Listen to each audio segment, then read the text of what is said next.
Good afternoon, councillors, officers, members of the public. Welcome along. I declare this meeting open. Under announcements, I just want to record the appreciation for the federal and state governments with the recent announcement last week of the Bunbury Outer Ring Road funding of $560 million, the Water for Food project of $190 million. I know both those projects have been on our agenda for some years. It's great to see the funding being promised, and congratulations to everybody involved in securing that outcome.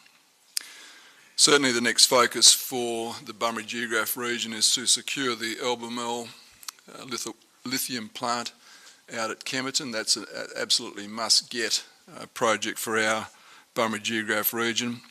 That'll generate 400 to 500 jobs during construction and 100 odd jobs post-construction. So that's another major project where all the stakeholders need to work hard. Congratulations to everybody surrounding the preparation and delivery of the Bunbury Geograph gift over the weekend. I thought that was a fantastic event. And just to confirm again that the mayoral delegation to China and Japan heads off on Friday evenings. Looking forward to that.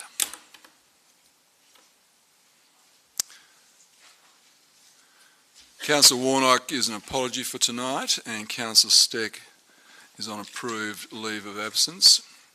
Declarations of interest. Councillor Cook, as noted in the agenda, declares an impartiality interest in 10.16.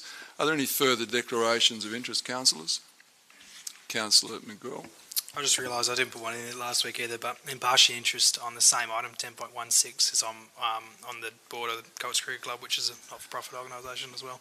I'll win the leases and licence side of things. Thank you. So it would just be impartial interest. Thanks, Mr. Mayor. Thank you. Councillor Steele. Now I'm thinking I should as well. On the Stirling Street Arts Centre board and also Lotteries House board. Thank you. We all good? Thank you. If you wouldn't mind filling out your little forms. We have no questions submitted. Confirmation of the previous minutes of the meeting held on the 17th of April. Councillor Cook moves. Seconder. Councillor Brown, all in favour. It's carried unanimously. Thank you. 712. Mr. Mayor, I have a question on 712, if I may. Sure, Councillor Kelly. With respect to the Policy Review Development Committee minutes, yep. Can I ask whether Mr. Mark Seaward, who's the CEO of the Bunbury Geograph Chamber of Commerce and Industry, has signed page 31 of the City's Code of Conduct, and on what date was it signed? Refer you to the CEO. Mr. Mayor, I'll have to take that question on notice. I'm confident it was signed, but I don't have the date available to me. So I'm happy to. Notice, I'm sorry. Yeah. Okay, so we have the recommendations there. Someone prepared to move those? Councillor McGwell, seconder. Councillor Cook, all in favour. Those against? One against, that's carried. Any petitions, councillors? We have a request for a deputation from Mr. Bill Cream. Mr. Cream in the audience? Yep. 10.4.1, those who approve that, please indicate. That's agreed to. Mr. Cream, when we get to that item, I'll invite you up to speak for 5 minutes if you wish to take all that time. Thank you. Method of dealing with the agenda, councillors. Coming out for consideration are items 10.14, 10.15, 10.21 requires an absolute majority. 10.32, we need to appoint members to that panel. And 10.41. Are there any other items that anyone wishes to discuss in detail? Councillor Cook. I'm just concerned about one that was missed, but I'm not sure which one it was. 10.14, 10.15 and 10.16. 10.16 missed. You wanted to discuss that? Well, I've done a declaration of interest. Doesn't that mean it has to be done? With the impartiality interest, no, it's fine. Great, thank you. I don't want to talk about it. Anyone else? Unless you want it discussed.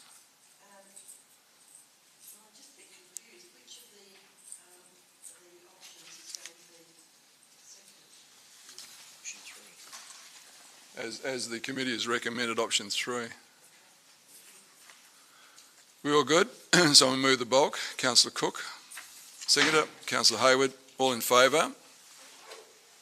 That's carried unanimously. So for the benefit of those in the audience, the policy on leases and licences has now been adopted, option 3. Thank you. We move to item 10.14. So I'm prepared to move the recommendation. Councillor McCleary, seconder. Councillor Cook. Councillor McCleary. Councillor Cook. Speaker against. Councillor Brown. Thank you, Mayor. I'm speaking against this version of the policy tonight with the aim of having it referred back to the Council's Planning Department and hopefully coming back in a better form that communicates the footpath network contribution in a more clear, transparent and upfront format, which I think this current version fails to do.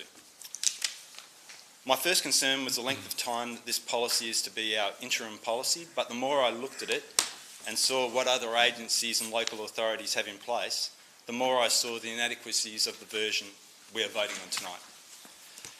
Let me start by saying that the City, like all agencies, should be entitled to get some contribution from developers for the significant infrastructure asset that the City owns, which in turn makes a development possible.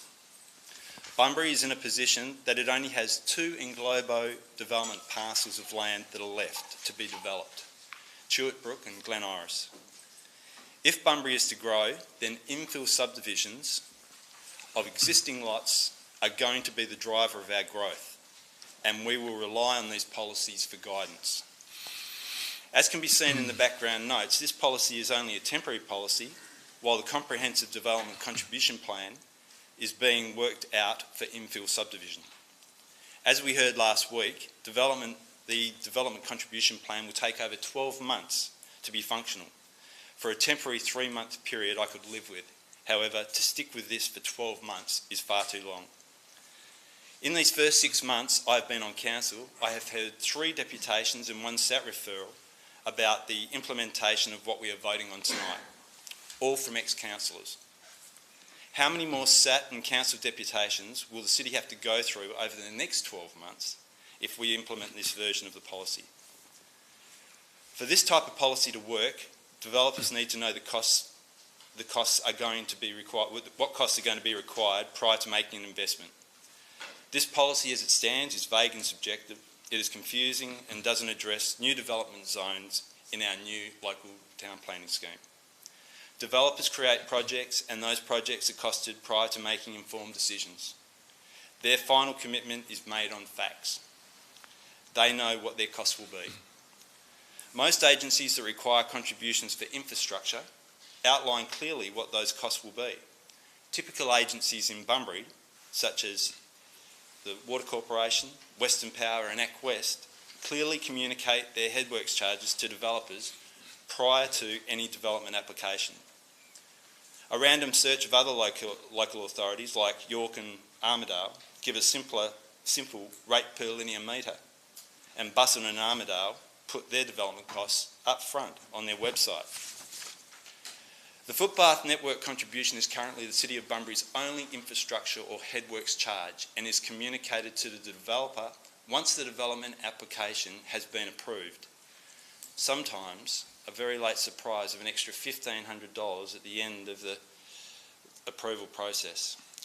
This doesn't need to happen. Those charges can be worked out prior to the application, and they should be. They should be clearly shown in the table of the charge incorporated into the policy document and probably shown on our website. More specifically, the policy must address each of our development zones as listed in LPS 8. Under each development zone, explain the method of calculation or charge for that zone. For example, under the residential density of R20, the calculation will use the shorter boundary of the lot to calculate to work into the calculation. If the lot is zoned R60, then the longer boundary will be used. It is not that difficult. Also, you will note that the calculations are different for residential as compared to commercial and mixed business. Commercial and mixed business are based on the actual footpath. We have a new planning scheme, and under that plan, we have a new LPS 8 zoning of mixed use / residential. Which criteria do we assume for that calculation? Off a lot boundary or the actual footpath as an upgrade? It is not clear and will one day be subject to an unnecessary and perhaps costly argument. These contributions may not seem a big deal, however they may break a developer's plan. To get a small development plan to the DA stage may cost $15,000, so an unexpected extra fee of $1,500 will be a surprise. You may say, well, you haven't done your homework. Well, I can assure you that from the calibre of business people who have made recent deputations in front of this council, they are not what you would consider uninformed or inexperienced. Finally, if this is the interim policy and the development contribution plan is going to take 12 months to implement, I think we should all have a problem with it. I would like to see this policy referred back to the planning department, addressing the issues I have outlined, and have it reworked into a version that is more upfront, clear and logical, which will ultimately lead to a better outcome for the community of Bunbury over the interim 12-month period. Thank you. Thank you. Speaker 4, Councillor Hayward. Just a quick question, if I may, Question? Mr Mayor. Yep. I'm just wondering what will happen if we vote this particular recommendation down? Just wondering whether that's going to cause the city heartache over the next 12 months, or whether there is a potential for us to, what's the outcome for us if we vote it down? Well, we won't have a policy on it. We do have annual fees and charges which covers this matter, but the draft policy is designed to provide further clarity than what's existing at the moment.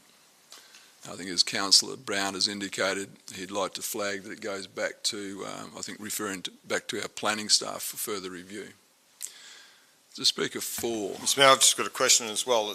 From what you just said, I'm assuming then that what Councillor Brown suggested on the mail to all councillors, that is the wording of his alternative motion. It hasn't changed? That's correct. He referred to the planners, and the printed word there says officers, so I'm assuming it'll be the planning officers. Oh, okay, same as up there. Yep. So is there a Speaker 4? If that's the case, Councillor McCreary, do you wish to close? Mr Mayor,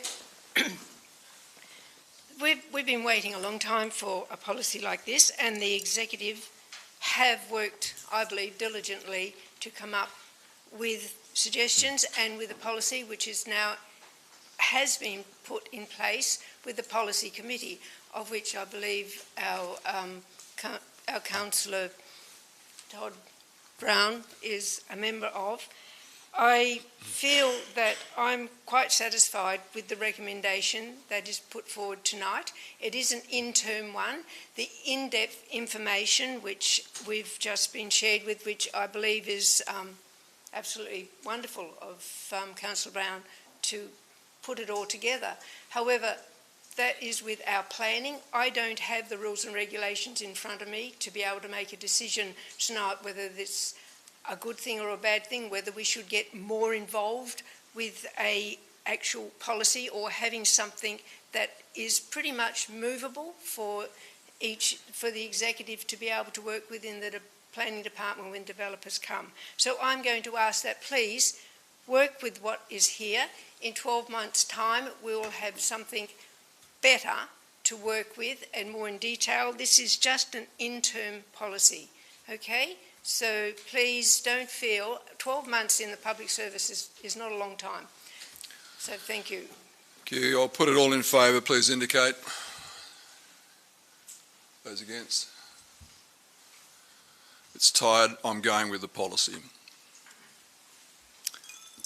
10.15. Someone prepared to move the recommendation? Yes. Councillor McCleary. Seconder. Councillor Kelly. Councillor McCleary. I need to say that Councillor Cook has an alternative, and I was wondering if we could do it as an amendment or whether it needs to be there at all. So could I ask the question of the CEO, because it was discussed last week, about the trimming of the trees when the trees are in front of different signage, etc. I'll just get a second, Councillor McCleary. I think we got Councillor Kelly. And you have a question of the CEO, Councillor McCleary. Would we be able to do an amendment, or is it perhaps even not necessary and just taken on board by the executive that it would be a given that the trees would be trimmed where there's signage, street signage, etc., because that wasn't catered for, and we discussed that last week at the briefing. It might be worthwhile, Mr. CEO, if we just point out the policy has guidelines and what this relationship is. Thank you. Yeah, thank you, Mr. Mayor. My understanding was there was a commitment made last week by staff that those additional points would be added into the corporate guideline. So the majority of our policies have guidelines which the staff then operate under to give a bit more detail at an operational level. The points that were raised, and I think there's been an additional point raised about public art, about views, etc. Those matters can be added into the corporate guideline. I understand there was a commitment made last week to all elected members after the agenda briefing that would occur. So what we'll do, sorry, Councillor Kelly, what we could do is Councillor Cook may move an amendment to this that the corporate guidelines be amended to include the points that he wishes to have raised in the corporate guidelines. You don't want to do that? Righto, Councillor McCleary, do you wish to speak to this? Mr. Mayor, I've Councillor got an added question here. I was on leave last week, so I didn't have the benefit of this, the discussion. Obviously, it alludes to the trimming of trees that are in front of signs. Now, are we talking road signs? Are we talking billboards? Are we talking public art we just mentioned? What type of signs? Because obviously there will be a host of them, and I just want to get some clarification on that and possibly hear Councillor Cook's amendments, because I've seconded this, and if we're running down that track, then might have some difficulties. Mr. CEO. Thanks, Mr. Mayor. Look, staff already, through an operational needs, will do the work that needs to be done. If the council was seeking to have further detail, I guess the corporate guidelines are simply an operational document. We provide those for background information for elected members when policies are put up, so that elected members at least have a view of how the policy will be implemented. As we deal with operational matters, those guidelines are amended from time to time. As I said earlier, there's been a commitment by staff to add in those additional points into the corporate guideline. Notwithstanding, the corporate guideline may be further reviewed and further modified from time to time, but essentially those elements that we're committed to will be added into the guideline. In terms of the particular signs, I'm leaving that at an operational level where staff would make sure that, I guess, street signs, directional signs, emergency signs, perhaps informational signs are visible, or if it was going to create too much damage to the tree, we'd actually move the sign. Councillor Kelly, do you wish to speak at this stage? Councillor McCleary has declined. Do you wish? Thank you. Mr. Mayor, as Chair of the Heritage Advisory Committee, we've had some discussions over the years on heritage trees, particularly trees that were planted perhaps back after the First War in remembrance of people, Second War ditto, and also historic trees, of which we have quite some few, including the huge Moreton Bay fig at Wollaston's Church. These are a list of trees around the borough that have quite some value. So the policy on tree retention is welcomed and much appreciated, I think, on several levels. And the first one for me is the heritage content of trees around the traps and our heritage tree register, which I think has been a little bit moribund, but needs to be appreciated a little bit more, and perhaps that's the job of the Heritage Committee at our next meeting. Councillor Smith and I have discussed that. The second aspect of trees around the landscape, and I recently attended a West Australian Local Government Association planning session up in Perth, where the value of tree canopy across the city of Stirling was up front and centre, with a lot of infill going around in the city of Stirling. What's happened is that trees which have been planted maybe 40, 50, 60, 70 years ago are now full canopy and providing a huge canopy shade over places like Stirling have simply been mown down. And they've lost a significant amount of canopy cover across their city. And that has resulted in obviously heat issues. As we know, we're getting a little bit hotter these days. Tree canopies over cities, over built-up areas are most valuable. So in the city of Bunbury, the same thing applies. If we are to have infill and we are to be looking at areas of the city that have full tree canopy or tree canopy of trees that have been planted possibly by the mayor's father or the mayor himself when he was a kid. That's a fair way ago, not too far. Those trees need to be protected to ensure that we remain a treed city and providing that practical cooling effect, and also obviously with the heritage that I mentioned before. So having a tree retention policy is a very sound step in our development to ensure that we maintain what we have in the city to keep our personality, if you like, the place, and the sense of the place and the practicality of trees there. So I support the tree retention policy, and I hope that in it and also in the guidelines that we're not going to be caught in a trap where people think that they can read a policy or a guideline and say, well, that means that I can trim this one down to a bare stalk on the basis that trimming is allowed. But I'm sure operationally our people respect the function that trees have in the landscape, and I'm sure that this will work. Thanks, Mr Mayor. Thank you. Speaker against, Councillor Cook. Thank you, Mr Mayor. Firstly, let me say that I completely agree with Councillor Kelly. I'm certainly a mini tree hugger myself. I will be voting against the committee recommendation and proposing an alternate motion to protect the public views, as in lookout views, public art, including street art, and public signage. The alternate motion will read that the tree retention policy be returned to the Policy Committee for further consideration, and to ensure that the pruning of trees and shrubs will be allowable to maintain the views for public lookouts, that public art, including street art and public signage, will not be obliterated by foliage. The acting CEO, in an email dated the 27th of April, did promise to strengthen the guidelines, and I thank her for that very much. However, the guidelines are an operational document, and we, elected members, do not normally have input into them. Our domain is the policy level. We have the responsibility to ensure that policy is right and serves our community well. The policy before us tonight is a tree retention policy, not a pruning policy. I would like to see a short paragraph that spells out where pruning is appropriate. The draft policy contains in the policy statement the sentence to encourage pruning and remedial treatment as an alternative to removal. That statement is terrific, but there is absolutely nothing in the policy detail about pruning. I would like to see that rectified. In the past, I've asked to have pruning carried out at Baltus Heights to enhance the view, but this has been rejected. What's the point of having a lookout if the view is spoiled by foliage? Currently, people in wheelchairs visiting Apex Lookout cannot see the view because of foliage.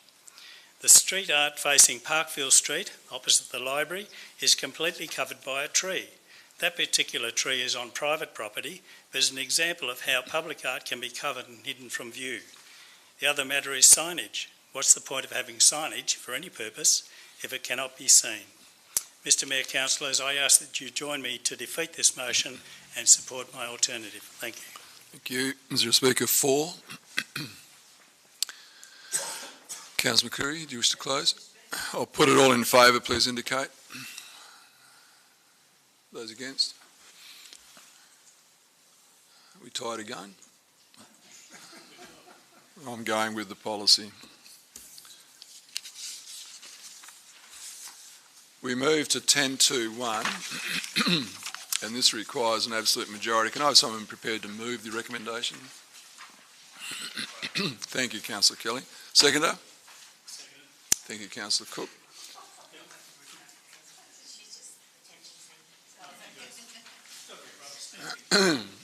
Is there likely to be any debate? I'll put it all in favour. That's carried unanimously. Thank you. 10.3.2.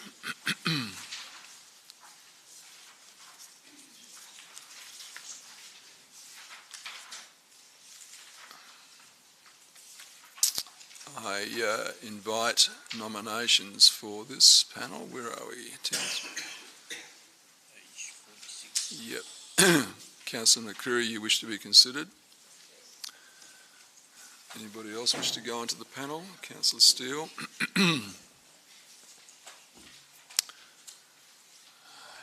Councillor McGuell. Anybody else?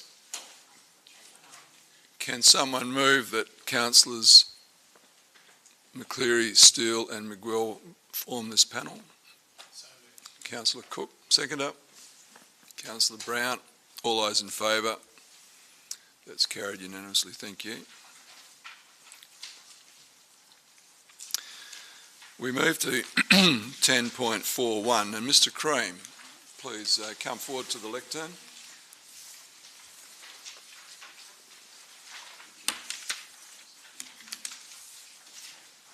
Welcome to you. There's a clock in front of me which gives you the idea of the time, so 5 minutes if that's adequate. Thank you, Mr. Mayor, councillors. First of all, thank you for the opportunity to be here. I'm here in place of Kelly Despotidis, and I'll ask you to please accept her apologies for the submissions she made back in the meeting last year. I'd just like to draw attention to that meeting, and I'll read from the script further to the council's meeting on the 28th of November last year. We accepted the petition that the ocean proposed sign was part of the original development and to investigate the costing of the entrance statement. There is very little further than I can add to that except for some points that concerns us, because it would appear that the Executive Council has recommended against replacing or renewing our sign. Now, if that's not correct, I'd just like to submit that this is not a fair and reasonable recommendation on our opinion and the original submission, and I'd like to respond to those officers' concerns. I personally purchased a property in Ocean Close in 1998. The property was advertised as Ocean Close, the entry statement said Ocean Close, and the land survey was identified as Ocean Close, which Kelly has supplied copies of these if anybody would like to have a look at them. This was all prior to Landgate's policies and standards for geographical naming in Western Australia of 2017. This entry statement was well before several others in the immediate area, all of which are, in our opinion, an enhancement of the area and, like ours, a reflection of our community identity. We are only asking for our sign to be replaced or renewed, and therefore I can't see this as creating a precedent for further similar signage. With the costings, we feel with prudent planning and the provision of this entry statement, I'm sure the initial outlay and maintenance can be kept to a minimum to reflect an asset growth for the community. And as an aside, Ocean Drive is either the start or the finish of the Bunbury Australian Tourist Drive, which is a real attraction, especially with our redeveloped foreshore and Cabana Bay. With entry statements such as ours, or as the existing ones, along the drive, I believe it helps promote an already beautiful drive. And finally, Ms Kelly Despotidis is only too happy to be involved in any way, getting quotes and drafts, etc., and has already been in some consultations with your Mr Thor Farnworth. So in summary, I don't believe in returning or replacing the existing sign is creating a precedent, especially that this signage was in place well before any Landgate procedures for geographical naming, and that any further developments, which was a concern to the officer's comments, any further developments requiring an entry statement we feel should be part of the developer's approval anyway. The costing of the sign is to be seen as a community asset for the suburbs involved and also an added visual attraction to the tourist drive. Mr Mayor, councillors, that's my submission. Thank you, Mr. Cream. Someone prepared to move the executive recommendation?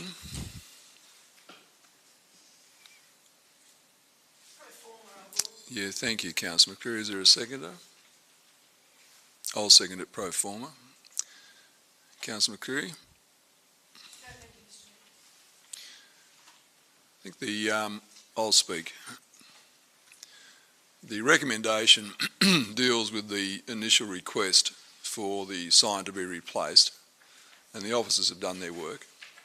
The second part of that recommendation is that a policy actually be worked up, because I don't know how many of these signs exist within our community, but I'm sure there's at least 10.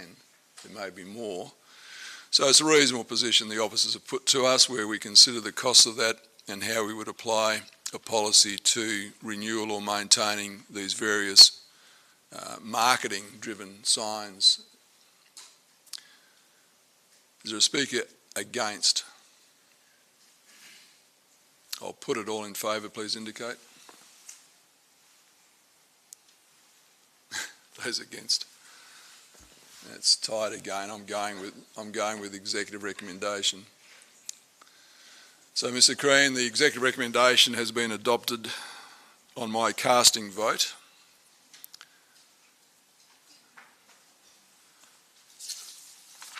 Councillors, I believe. Oh, was there anything else? It's interesting wording around that.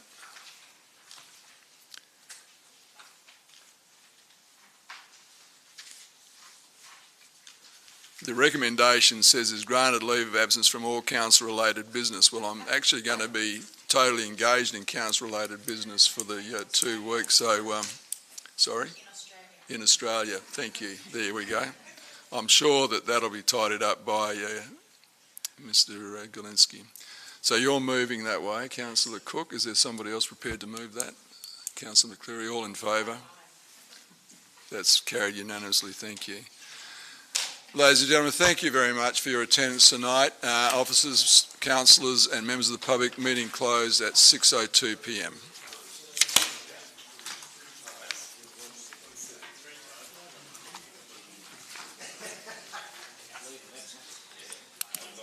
Yeah, Murray, he's